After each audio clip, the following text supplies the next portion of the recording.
Sports Talk in the Man Cave. Glad to see you guys back once again. Here we are one more time filming up. And first of all, before we start talking about sports, I want to talk a little bit about, and very, very little about this, but we're going to be doing a little competition here very, very soon with stocks, with punishments, and it's going to be kind of fun to watch. And I'm sure that Carlos and Gilbert will get punished most of the time, which will be fun to watch. Just playing, guys. Just playing. All right. Anyway, but let's get into the sports talk a little bit. And first of all, I want to start with Mahomes. Mahomes signed a huge contract for a long period of time. What do you guys think about that, Carlos? I think he's worth it. I know I posted the topic on the sports talk page, and everybody seemed to think they paid him too much and he wasn't worth it. But I've heard Gilbert say a million times that it's the cap for the quarterback is going up, the money for the quarterback is going up, and he's the best one to do it. So I do think he's worth it. I even thought he was worth my first-round pick in fantasy football, which I never pick a quarterback first. But I think if anybody's worth that much money, it's Patrick Mahomes. Mm-hmm. Gilbert, what do you think, Gilbert? I mean, I think I hit it on the bullseye. I mean, I told you guys that now what Dak was asking for before, what was that, 36 million? It's pennies compared to what he got. I know that he's not in Mahomes' category. I think we all know that. We all realize that. He's a top 10 quarterback at the Bulls, right? You agree with that? So, like, what he's asking for were pennies compared. So I think that's what everybody was waiting for. Once Mahomes had that contract, then now everybody, all these quarterbacks that are a little bit higher than average are going to ask for a lot of money because that's what the market is. Yeah, I think that's the market for him. It's not the market for the rest of the losers. I disagree. They wouldn't be paying that, David, if that wasn't the market. And just think about it. Also, what you have to realize is that how much money they have to pay their players now. Mahomes and all that money. Everybody's going to be like scrapping for like change in order to pay these guys. Yeah, we'll see. Charlie, what do you think, man? Well, I agree with it because it is a 10-year span. I wouldn't agree with it with any shorter span, but I don't really know if what they're thinking with this year, maybe not even being played. I don't know what it is that they're thinking. I would definitely think that the money's not going to be coming in at this rate. Right. I think the NFL setting themselves up to be a losing proposition here with signing people for a lot of money. Exactly. He ain't taking no Brady pay cut like everybody was saying, or like, top 5 money. He's taking, money beyond what anybody's ever gotten. Exactly. So I don't know now, does that, what do you think Dak is going to ask for now? I know that I've seen some asking that $1 billion now on Facebook. Oh, no. I think honestly what he's going to ask for is Russell Wilson money. 35. Right. 35 to 40, just because that's what the market is. Yeah. I don't think they're going to come to an agreement this year. I think he's going to play the season on the what is it called? Franchise tag. Franchise tag. But I think it all depends on this next year on what he's going to ask for. If he has a great year, the best he's ever had, then he has the leverage to ask for more. True. Charlie? Yeah, I agree with Carlos. He's going to play under the franchise tag, but he will be asking 40 the way he was asking earlier, because that's about what Patrick Mahomes is getting over the 10 years, 40. And it's probably worth a little bit more for him. But he'll probably be asking the 40 and see where it settles down to, and probably drop like to the 35, 36. That's what I'm thinking. Yeah, it's going to be crazy. It's going to be fun to figure out. Let's see what he usually gets or what he's going to get. Or we get this year to watch him and see if he really is worth it or not. Yeah, maybe. Mm-hmm. Maybe. Yeah. So let's switch it up a little bit to the NBA. I know I think they're already in the bubble, aren't they? Yeah. So, yep. All teams or most teams? All teams. All teams are there. Except for Kawhi Leonard, right? He's not in there yet. He's in prima donna mode. He'll be flying in later with Mickey. Pretty So, much. yeah, I don't know, man. How do you see that playing out? You think it's going to go pretty smooth, Carlos? I don't know. It depends on how strict they are in keeping everybody in visitors from the outside. If they're as strict as they say they're going to be, it's going to work. With the constant testing, I think it's going to work. But if they're not strict, someone's going to catch it, and then they're going to put a halt to everything again. Mm-hmm. Charlie, what do you think? I believe that even if somebody does get something, I think they're gonna hush it down and try to take care of stuff. Because there's too much money involved. Every time there's that much money involved, if they lose all this money, I mean, it's gonna hurt somebody. And I think they're gonna try to hush it down. I know it's not right to say, but I think that they're gonna try to hush it and try to get away with a few that do get virus or so, because that this virus seems to be popping up everywhere, and then in Florida even worse. Yeah, I think people have even been talking about being the virus being airborne. I Right. don't know, is that true? Well, you get in droplets, and it could be airborne, and maybe a little bit less than just droplets, but still. So far, I think it's just more contact. Gilbert, what do you think about this whole bubble thing? I feel like the veteran teams have the advantage in the situation.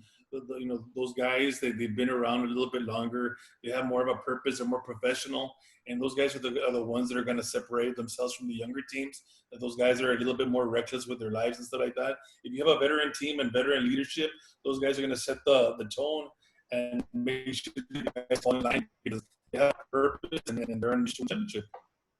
But you do believe it's going to work? I think it'll work. I think it'll work They'll because play it all the way through.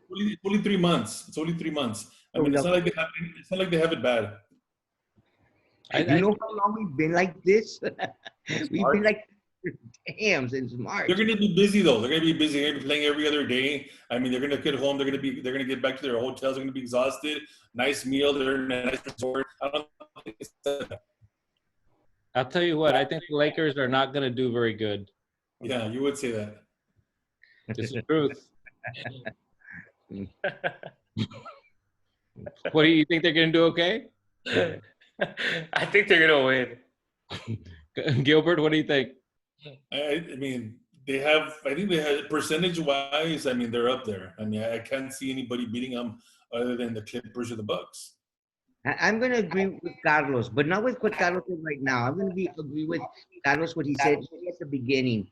Any team with Kawhi will win. So I think Kawhi might just take another one. I did say that. Yes, you did say that. I remember. All right. Yeah, but I don't really like Paul George. Hey, Here's LeBron. hey guys, I want to bring up something a little different. Just we've all grown up watching sports and enjoying it all our lives and stuff like that. I want to see, what is your best moment watching sports? What do you remember the most about any particular event that maybe was memorable to you guys? I'll start with Carlos, since you're the youngest, man. Believe it or not, my least favorite sport is baseball. But what I remember the most is seeing Mark McGwire live break the home run record. Oh, yeah. That was crazy. That was a nice one. Yeah. I think I was in San Antonio at that time in a restaurant watching that stuff. Yeah, it was nice. Gilbert, what would be yours? I think I got to go back to my childhood. I think I remember the 49ers playing the Cowboys, and the Cowboys being this close to winning, and Joe Montana breaking our hearts with that pass to Dwight Clark and the catch. And I was like, oh man, I was a kid, but I still remember it like it was yesterday. Yeah. You're not supposed to bring that up. Wrong question, man. Wrong question. Charlie, what about you, man? There's a lot of moments with the Cowboys. I remember, some games where Bullet Bob Hayes, it's 4th and 17 and he gets 22 yards. He does little moments like that. But one of the biggest things, I was really excited one year to go see Hank Aaron go play. And we went to Houston to see him play, and he hit like 4 pop-ups, almost hit the top of the damn dome, but never hit a home run. And I was kind of disappointed. It was not that he didn't hit a home run, but I remember seeing him play. That was one of the big things. I think at the time, it even felt like, oh, Hank Aaron, he's almost as great as Michael Jordan. At the time. Hank Aaron was good, man. They were both home run things, man. That's amazing. That's pretty cool.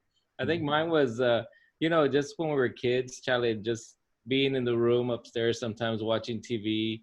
There, watching John Madden, announce, and Dad trying to watch, and us talking and talking and talking, and him saying us to be quiet because he wanted to listen to John Madden what he was saying because he thought it was important, and we were like, yeah, whatever.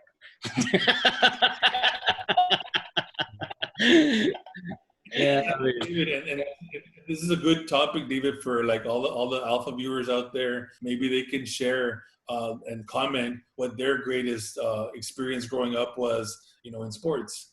Yeah, that would be a good thing because right now David is talking and it brings back so many memories for us. Every Cowboy game was an event. I mean, we were all there just waiting for the game, and we would all sit down and watch the game and really enjoy it or cry over it or whatever it may be, depending yeah. Be depressed over it, whatever it was, man. But it was always an event, and I don't know, sports always brings people together, and that's the nice thing about sports, that it can bring a lot of people together. And I hope that in the future it keeps on bringing people together like that. So that's a nice thing. Guys, any other topics you all want to bring up before we wrap it up? How about talking a little bit about Zeke and his ranking? That's a good one. Good one. So some people ranked him outside of the top 10, wasn't it? And Gilbert, what do you think about that? I mean, I think that the way he played last year, I mean, the rankings are kind of fair. I mean, I don't think he had that much burst. I think that our backup at times played a lot better than he did. I think he's taking a step back just because of his extracurricular activities, the way he treats his body. I mean, he just comes in here and he's not, his face is big, his belly's bigger than a lot of ours, and then he gets into shape. But I don't think that he's taken the profession as seriously as he should. Yeah. You sound a little bit like Max Headroom, man. Oh, I don't know. Charlie doesn't know either. No. Nobody watching knows what that is. Yeah. Anyway, it's a joke. You can look it up later, man.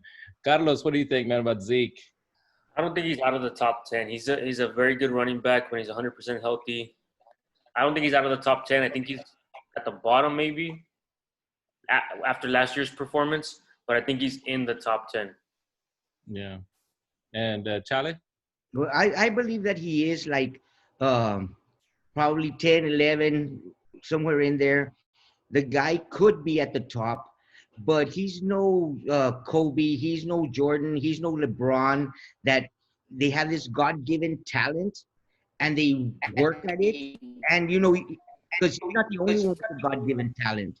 There's others that have all this talent, and but they work at it. They take it serious. This guy wants to go out there and he wants to be partying and he wants to do this, and don't blame it on his age. Kobe was 18 when he went out there. LeBron was 18 when he went out there. And they take it seriously. Yeah. A lot of times these players, they get paid and they don't take that as they should. I mean, as they would when they're barely coming out and they're trying to make the money. So, I mean, a lot of times people change with the money. So I think he's got to come back to his roots and just remember what got him there. Look how long Tim Duncan played and effectively played. I mean, and that you have to take care of yourself. You have to find ways to take care of your body. And, he has a God-given talent that he's not working at. And there is 10 other backs out there that are working at it. And I think he will fall right on top. He's been reliable, but if it doesn't work out and doesn't take care of himself, I don't think he's going to be great for long, because some people will take his place. And the Cowboys won't hesitate in trading him. What was it, 4 carries over 20 yards, David, last year? 4 carries over. Pollard had more than that. Come on. No burst. He's not hitting the holes. The power wasn't there in the breaking the tackles, pushing the files. Yeah. Well, let's hope that he stays healthy for long. But Pollard is a good second option at the very least. So we'll see how that goes, man. Unfortunately. Well, guys, we will see you guys, I guess, next video. Hopefully, we'll be a little bit of stock, and then we'll do sports talk as well, and then we'll go from there. We'll see you, fella. And I'll take a stock. and I'll buy two $5 ones. We did it right there. All right. We'll see you guys. Take care. See ya.